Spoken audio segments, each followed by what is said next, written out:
The betrayal and the escape. The kingdom of Ashura was a land of beauty and prosperity, where the rivers shimmered like liquid gold under the setting sun and the people lived in harmony with the earth. King Mythical, wise and just, ruled with a heart full of love for his people. He was a leader unlike any before him, one who listened, who protected, who ensured that no child went hungry and no elder was forgotten. Under his reign, Ashura thrived, its fields yielding bountiful harvest, its artisans creating works of unmatched beauty, and its warriors standing strong to defend their home. But not all shared in the joy of Ashura's prosperity. Deep in the shadows of the palace, a web of greed and envy was being spun. General Armari, the king's most trusted military commander, had grown bitter over the years. He saw Mythical's kindness as a weakness, his generosity as foolishness. Armari believed that Ashura should not be ruled with compassion, but with iron and fear. Gathering a group of power-hungry nobles, Armari convinced them that Mythical was unfit to rule. "He grows soft," Armari whispered in the dim torchlight of their secret meeting chamber. "He gives to the weak, lets the undeserving live freely while we, the strong, are shackled by his mercy. We should be the ones ruling Ashura, not him." His words, laced with poison, found fertile ground in the hearts of the ambitious. And so, they plotted. The night of betrayal. On the night of the full moon, when the kingdom was at rest, the traitors struck. The royal palace, once a place of peace, became a place of blood and treachery. Disguised as guards loyal to the crown, the conspirators slipped through the corridors with blades hidden beneath their cloaks. King Mythical, unaware of the storm about to crash upon him, stood on the balcony of his chamber, gazing at the stars. He thought of his queen, Nyoka, and their infant son, Keo, who lay asleep in the nursery. He thought of the future, a future he hoped would be filled with peace. But peace would not last. The door burst open. Mythical turned, his sharp instincts recognizing the glint of metal. Blades flashed in the moonlight, and a dozen figures rushed toward him. The king drew his sword, but he was outnumbered. "Armari, why?" Mythical gasped, gripping his side where a dagger had pierced him. His voice trembled, not with fear, but with disbelief. Armari stepped forward, his face cold as stone. "Because you were weak, Mythical. And weakness has no place in a kingdom like Ashura." With a final, merciless stroke, the king fell. The blood of Ashura's ruler stained the marble floors, and the echoes of his final breath faded into the night. The queen's escape. In a distant wing of the palace, Queen Nyoka awoke with a start. Her heart pounded in her chest as the sound of clashing steel reached her ears. Instinct told her something was terribly wrong. She rushed to Keo's crib, where her baby son lay peacefully, oblivious to the darkness descending upon them. Footsteps thundered down the hall, the voices of the traitors growing louder. Nyoka knew she had only moments. Wrapping Keo tightly in a soft silk cloth, she pressed a trembling kiss to his forehead. "Stay strong, my son," she whispered. Then, without looking back, she fled into the night. The palace was already overrun. Loyal guards lay slain, and torches burned with an eerie glow as the traitors celebrated their victory. Holding Keo close to her chest, Nyoka ran past the gardens, past the royal gates, and into the endless wilderness beyond. She did not stop. She ran through the dark forest, her feet bleeding from the sharp stones beneath her. Branches tore at her dress, but she pushed on. Every breath was a battle, but she would not stop, not until her son was safe. The sound of pursuing soldiers grew louder behind her. Torches flickered in the distance, moving closer. She could hear dogs barking, their scent locked onto her trail. Ahead, through the dense trees, she saw it, a great river, its waters dark and swift under the moonlight. She had no choice. With shaking hands, she gathered reeds and vines, quickly weaving them into a floating basket. Keo whimpered softly, as if sensing his mother's distress. Nyoka held him one last time, her tears falling onto his small face. "My son," she whispered, her voice trembling. "The river will carry you far from here. One day, you will return. You will take back your throne, and Ashura will be free again." She placed the golden emblem, the royal seal of Ashura, beside him in the basket, a symbol of his true birthright. Then, with one final prayer to the spirits of the water, she set the basket into the river. The current took him gently at first, then faster, carrying him away into the unknown. Captured. Nyoka barely had time to wipe her tears before she heard the shouts of the soldiers behind her. "There she is." She turned to run, but it was too late. Rough hands grabbed her, yanking her backward. She struggled, kicking, clawing, but they were too strong. Komari's men laughed, dragging her toward the horses. "Where's the boy?" one of them demanded. Nyoka only smiled, despite her bruises.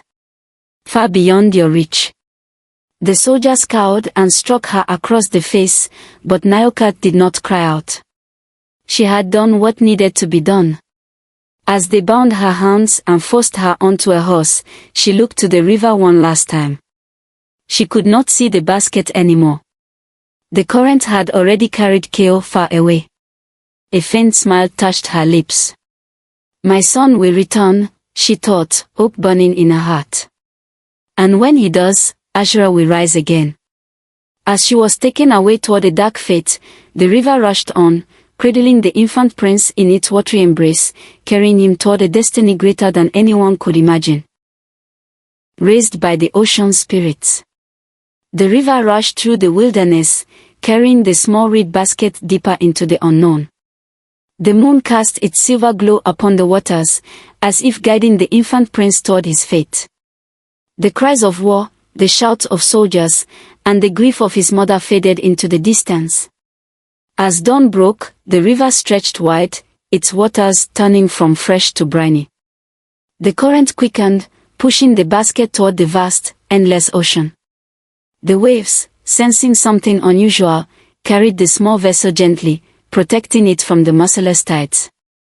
Then, deep beneath the shimmering surface, they sensed him. The arrival in the ocean's depths. Far below, in a hidden realm beneath the waves, the Nemari stirred. They were ancient spirits of the ocean, mystical beings of both land and sea, their forms shifting between humanoid elegance and aquatic grace. Some had scales like the glistening backs of fish, while others had flowing hair that danced like seaweed in the currents. Their eyes glowed like pearls, reflecting the wisdom of centuries. It was Saphira, their elder, who first felt the presence of the child. She was a tall, regal figure with deep cerulean skin and silver eyes that shimmered like the moon on the waves. She floated toward the surface, following the energy that called to her. When she emerged, she saw the basket bobbing in the water, its occupant barely stirring. "A child," she murmured, lifting the basket with hands as fluid as the sea itself.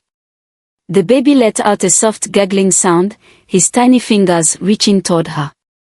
Saphira's heart swelled. Another Nemari, a younger spirit named Zephyra, swam close. "Who would send a child to the sea?" she asked, curiosity sparkling in her voice. Saphira studied the emblem lying beside the baby, a golden symbol marked with the insignia of a lost kingdom. She had seen such things before. "This child is not ordinary," she said. "The ocean has chosen him." She cradled the baby against her, feeling the pull of fate around him. "His name is Keo," she whispered, "and from this day forward, he is one of us." The Nemari vanished beneath the waves, taking the child into their world. The boy of the sea. Years passed, and Keo grew beneath the care of the Nemari. Their hidden world, known as Ondaluan, was a magnificent underwater city woven from coral, illuminated by glowing sea plants and shimmering pearls. Unlike the human world, time flowed differently here. The ocean's magic seeped into Keo's very being, shaping him in ways no ordinary child could ever experience. He swam before he could walk, gliding effortlessly through the waters. The sea whispered to him, and soon he could understand it, the songs of the whales, the whispers of the tides, and the voices of creatures no human had ever spoken to. From the moment he was old enough to learn, he was taught the ways of the sea. Saphira, his guardian, taught him wisdom and patience, how the ocean does not rush, yet wears down even the mightiest stone. Zephyr, his closest friend, taught him speed and agility, racing him through tunnels of coral and leaping through the waves. Bantu, the ancient turtle, taught him the language of the deep, revealing secrets known only to the oldest creatures of the ocean. He played with dolphins, danced with schools of fish, and learned to command the tides with a mere gesture. Yet, despite all the wonders of the sea, something in him remained restless. The call of the land. One day, as Keo sat upon a sunken shipwreck, watching the glow of jellyfish in the distance, Saphira approached him. "You seem troubled, my son," she said, her silver eyes reflecting his thoughtful expression. Keo hesitated before speaking. "I love the ocean," he admitted, running his fingers through the water. "It is my home. But, sometimes I feel as though part of me is missing." Saphira sighed, her gaze turning toward the distant surface. "Because, Keo," she said softly, "your true home is not just here." Keo looked up sharply. "What do you mean?" Saphira reached out and touched his chest, right where his heart beat strongest. "The blood in your veins does not belong solely to the sea. You are not like us. You are a child of the land, a prince stolen by the river, fated to return to his people." Keo's heart pounded. "A prince?" Saphira nodded. "The emblem you arrived with, the mark of a lost kingdom, one that now suffers under the rule of a false king." Keo sat in stunned silence. He had always felt different. Though the Nemori loved him, he had never truly looked like them. He had no scales, no glowing eyes. His legs were made for land, though he had mastered the ocean. And now, he knew why. "You are meant for both worlds," Saphira continued. "The ocean gave you its gifts, but the land holds your destiny. One day, Keo, you will have to choose." Keo's mind swirled like a storm. He had known nothing but the sea, but something inside him stirred, a deep longing for a world he had never known. For the first time in his life, he looked toward the surface not with wonder, but with purpose. The first step toward destiny. That night, Keo stood upon a giant rock formation, just below the surface where the waves kissed the sky. He gazed at the stars, feeling as though they were calling to him. Zephyr swam up beside him. "Are you really going to leave?" she asked, her voice tinged with sadness. Keo sighed. "I don't know yet," he admitted. "But I have to understand who I am." She smiled mischievously. "Well, if you go, I expect you to bring back some stories. Maybe even a battle or two." Keo chuckled, shaking his head. "You never change." Just then, a strange sound reached his ears, a human voice, drifting across the water. He turned sharply, his pulse quickening. Someone was singing on the shore. A voice unlike any he had ever heard before. His heart pounded.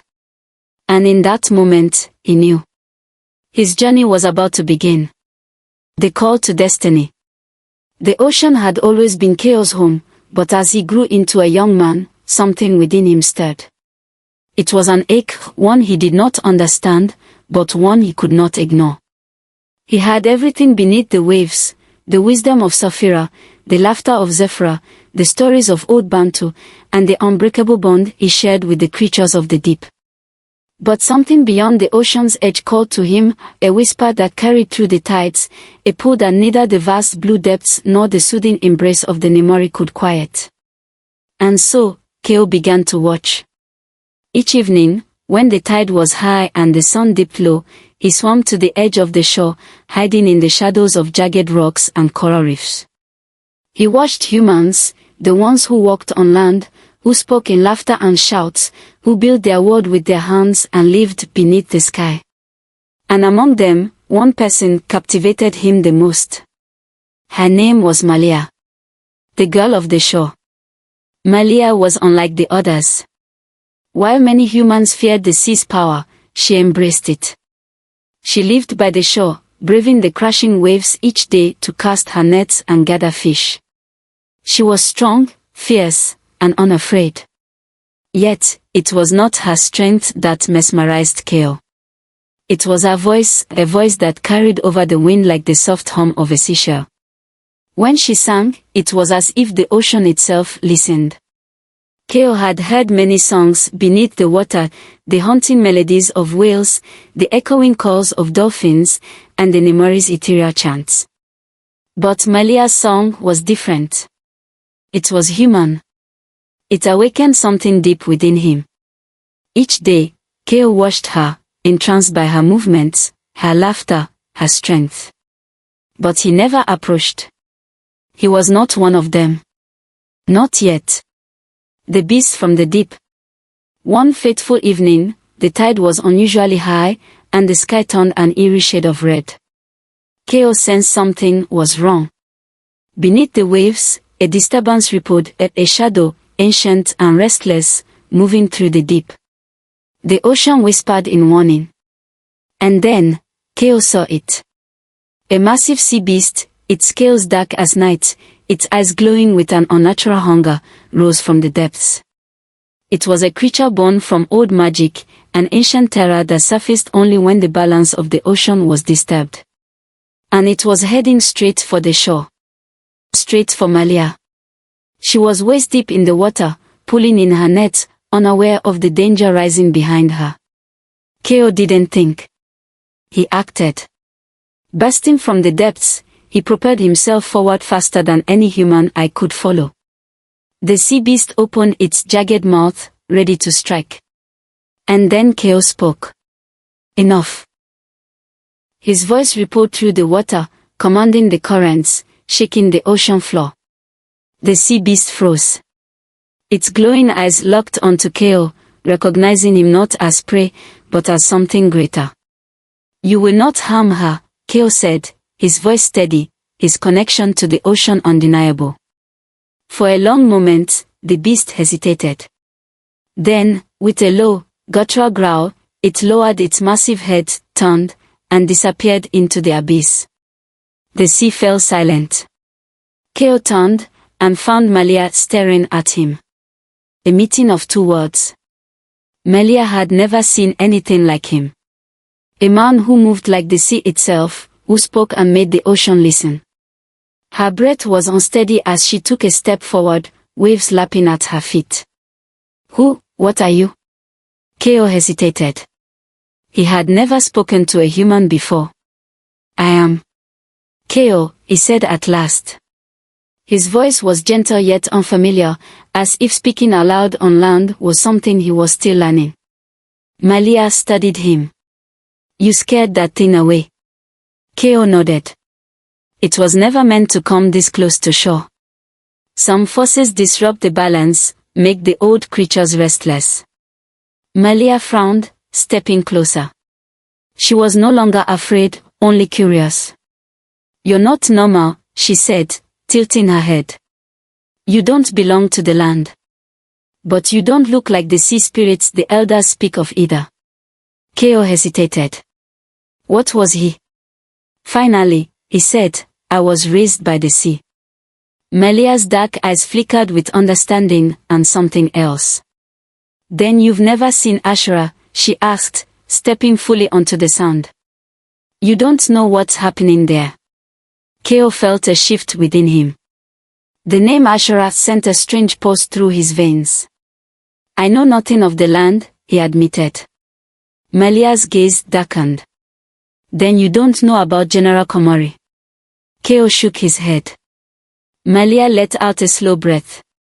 Ashura was once a great kingdom, she began, her voice heavy with sorrow. But that was before Komori took over. He is a tyrant, cruel, merciless. The people suffer under his rule. Crops wither, The strong are forced into his army, and the weak are left to starve. Chaos' chest tightened. Why did this name make his blood stir? Malia continued, unaware of the storm brewing inside him. They say the true heir, the prince, was lost long ago. That if he had lived, he would have saved us. Keo felt his breath catch. A prince. A kingdom that had been stolen. A people suffering. Something ancient and unspoken awoke inside him. Malia, he said slowly, his voice different now, stronger. Tell me everything about Ashura. She looked at him, truly looked at him. And in that moment, she saw it. Not just a man raised by the sea. Not just a stranger who had saved her life. But someone meant for something greater. Someone whose destiny was calling. The truth of his past. Keo's mind swirled like a violent storm. A lost prince. A stolen throne. A serving kingdom. The words of Malia echoed in his thoughts long after they had parted that night.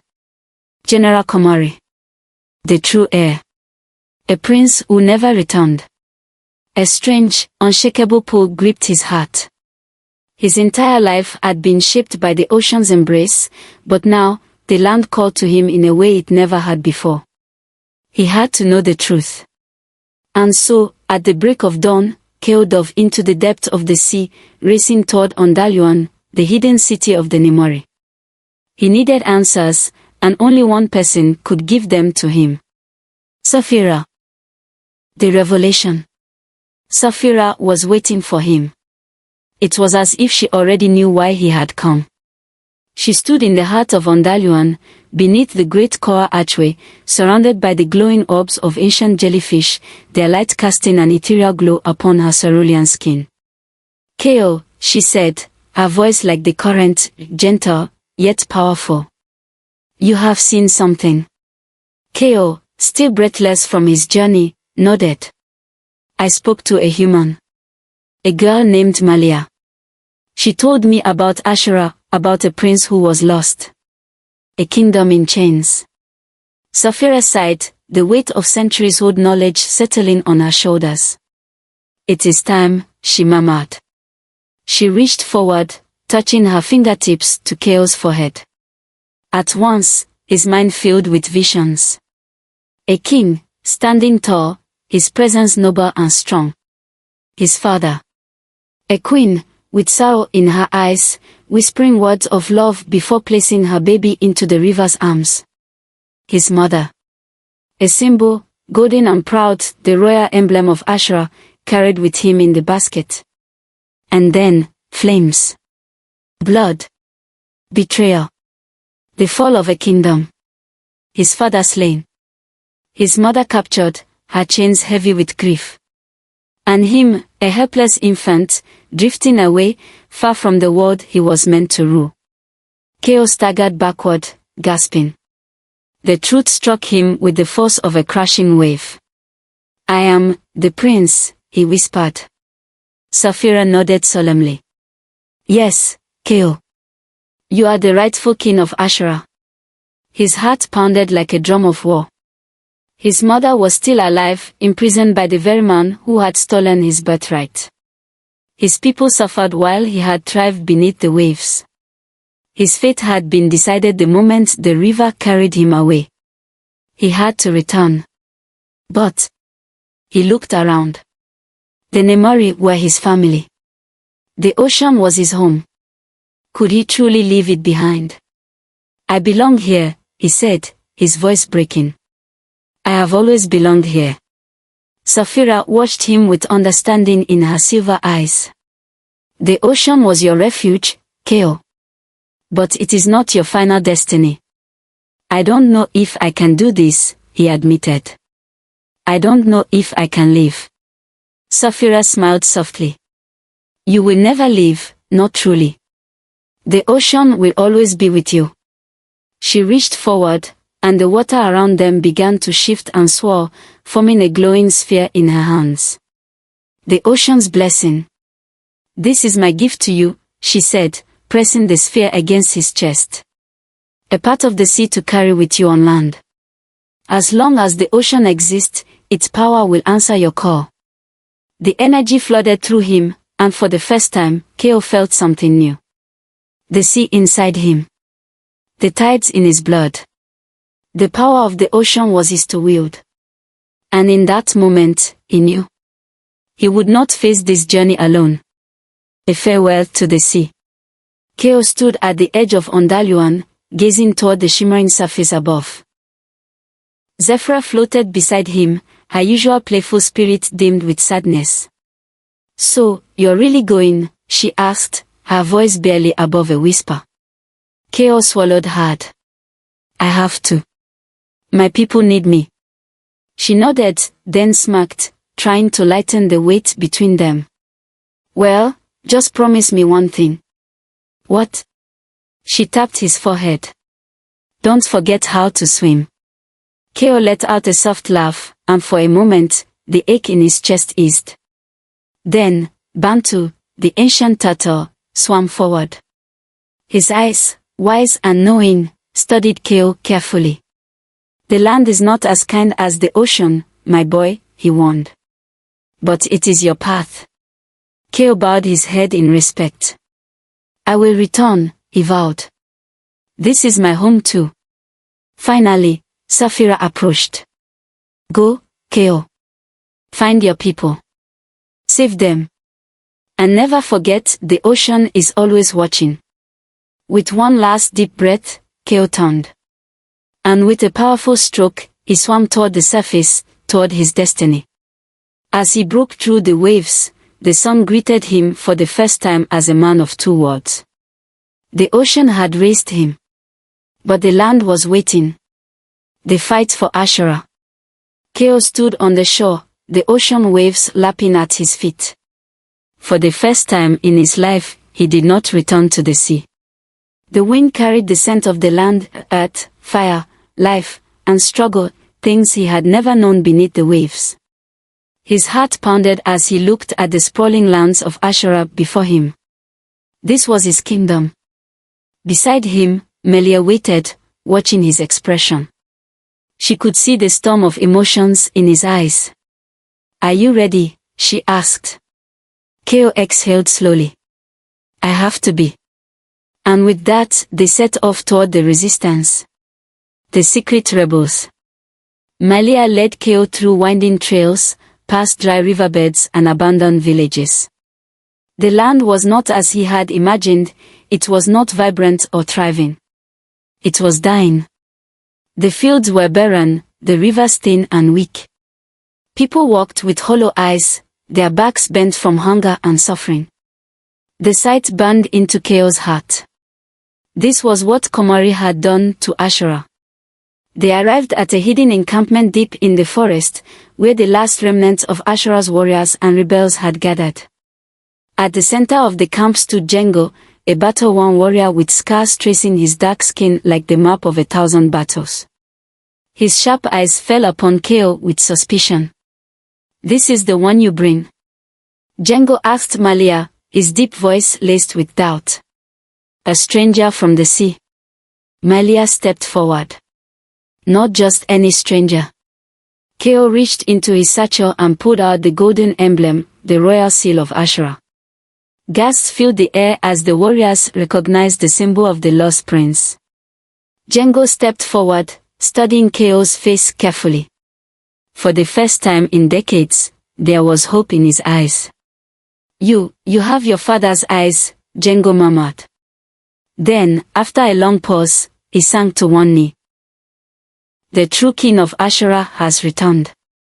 One by one, the rebels followed suit, kneeling before Keo.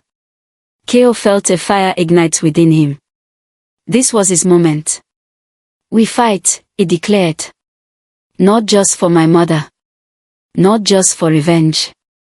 For Ashura." A battle cry rose into the night. And war was set in motion. The siege of Ashura. Under Keo's leadership, the rebels marched toward the capital. Their numbers were small, but hope had returned to them. As they reached the city gates, Komori's army of enforcers stood waiting. Outnumbered, outarmed. It should have been a slaughter. But Keo was not just any warrior. He was the ocean's chosen. With a mighty cry, he raised his hands, and the skies darkened. The winds howled as clouds gathered, rolling in like an unstoppable wave.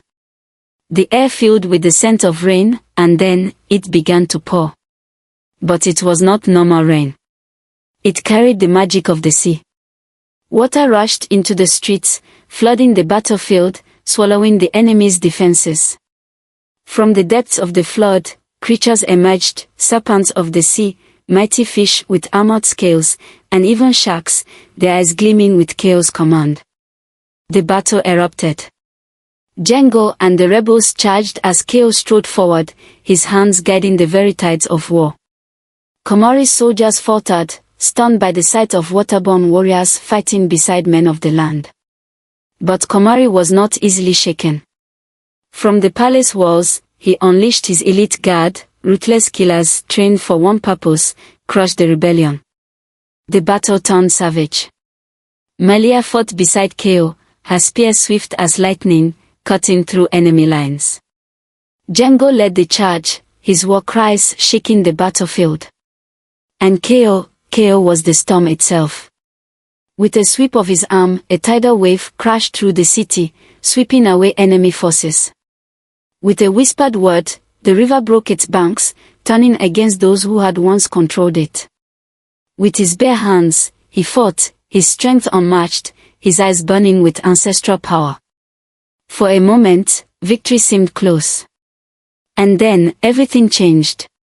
The fall of Keo. From the shadows, Komori himself emerged. Clad in dark armor, his eyes glowed with a cruel fire. He had expected an attack. And he had prepared for Keo. He watched as his men struggled against the ocean's fury, then raised his own hand. And the water stilled. Keo froze. Komori grinned. Did you think you were the only one with power? A dark pause spread through the battlefield. The ocean stopped answering Keo's call. The floodwaters receded. The sea creatures vanished. Keo turned, desperation creeping into his eyes. And in that moment, Komori struck. A savage blow sent Keo crashing to the ground. Before he could rise, Komori's soldiers swarmed him, chains binding his arms and legs. The last thing Keo saw was Malia screaming his name before he was dragged away. The battle was lost. The Prince of Ashura had been captured. The price of rebellion. The city square was filled with crowds of broken people.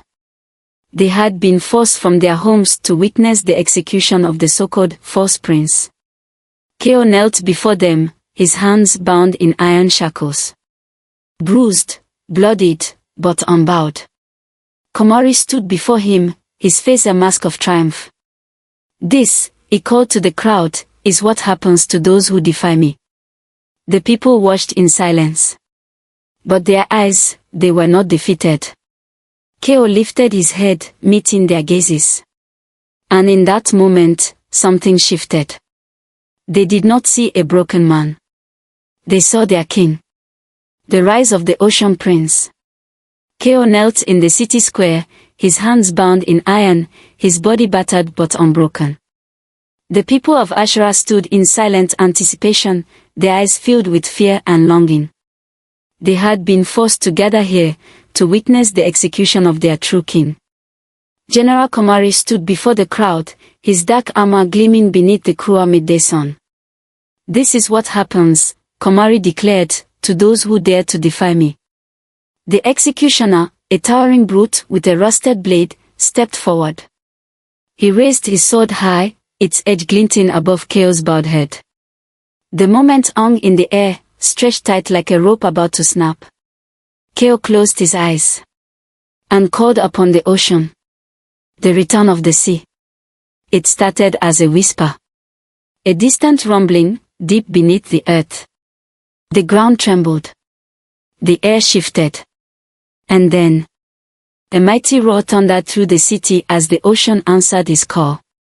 A massive tidal wave rose beyond the cliffs, towering like a wall of liquid fury. The water churned, alive with power, rushing forward like an unstoppable force. Gasps filled the air. The executioner hesitated, his blade faltering. And in that moment, the tidal wave struck. The city walls cracked and shattered as water surged through the streets, sweeping away Komori's soldiers like pebbles before a storm. And within the wave, they came. The Nemori. The ancient ocean spirits emerged from the depths, their eyes burning with otherworldly power, their bodies shifting between sea and human form. At their lead was Saphira, regal and commanding, her silver eyes locked onto Keo. "We fight with you, Ocean Prince," she declared. With a mighty gesture, she sent forth a surge of living water, breaking Keo's chains with a single strike.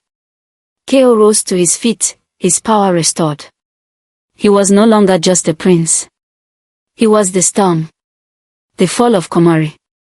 The battle raged across the city, the rebels rising with renewed strength. Malia fought beside them, her spear flashing like lightning as she cut down Komori's men. Django led the charge, his voice booming as he called the people of Ashura to arms. The ocean raged with them, water surged through the streets, sweeping away oppression, cleansing the city of its long-held suffering. And at the heart of it all, Keo and Komori met at last. The tyrant stood his ground, his blade dripping with dark magic. "You think you have won?" Komori spat. "You are just a boy playing with water." Keo did not waver. "You have ruled with fear and cruelty," Keo said, his voice steady. "But Ashura is not yours to keep." Komori charged. Keo raised his hands, and the water answered. A wave of pure force struck Komori, lifting him into the air. He struggled, but the ocean refused to let him go. He had stolen a kingdom. He had stolen lives. And now, the ocean reclaimed him. With a final, mighty crash, the water swallowed him whole. Komori was gone. Ashura was free. The return of the king. The battle was over. The rebels stood victorious, the people of Ashura cheering through their tears. Keo walked through the streets, his heart pounding with a different kind of power. This was not the ocean's fury. This was his people's love. They fell to their knees as he passed, whispering his name. The Ocean Prince. The true king. He has returned. But there was still one thing left to do. The rescue of the queen. Deep within the palace dungeons, Queen Naoka sat in chains, her body frail, but her spirit unbroken. She had never given up hope. And when the roar of the ocean reached her ears, she knew. The door burst open, and a figure stepped through the darkness. Keo. For a moment, neither of them spoke. Then, "My son," Naoka whispered, tears streaming down her face. Keo fell to his knees before her, pressing his forehead against her hands. "I have come for you, mother," he said, his voice thick with emotion. The chains broke away, and she embraced him as though she would never let go. At long last, the prince had returned home. A new era. Days later, the city of Ashura gathered before the great palace. The ocean shimmered in the distance, a reminder of the battle that had been won. Keo stood before his people, crowned in gold and sapphire, the emblem of Ashura resting against his chest. Malia stood beside him, strong and radiant. The queen at his side. Django stood proudly at the gates. The Nemori watched from the shore, their connection to the land now unbreakable. As Keo raised his hands, the people knelt before him. But he shook his head. "Rise," he said, his voice strong and steady. They obeyed. "This kingdom does not belong to me alone," he declared. "It belongs to all of us." A new cheer erupted, louder than any before. And so, the rule of Keo, the Ocean King, began. An era of peace, wisdom, and unity. For the first time, land and sea stood together. and Ashura was whole again. The legend lives on. They say that if you stand on the shores of Ashura and listen closely, you can still hear the whisper of the waves. The ocean still remembers its prince. And its prince will always remember his people. For he was not just the king of land. He was the king of the ocean and earth. A ruler who proved that strength, wisdom, and love could unite even the most divided worlds. And his legend would never fade. The end.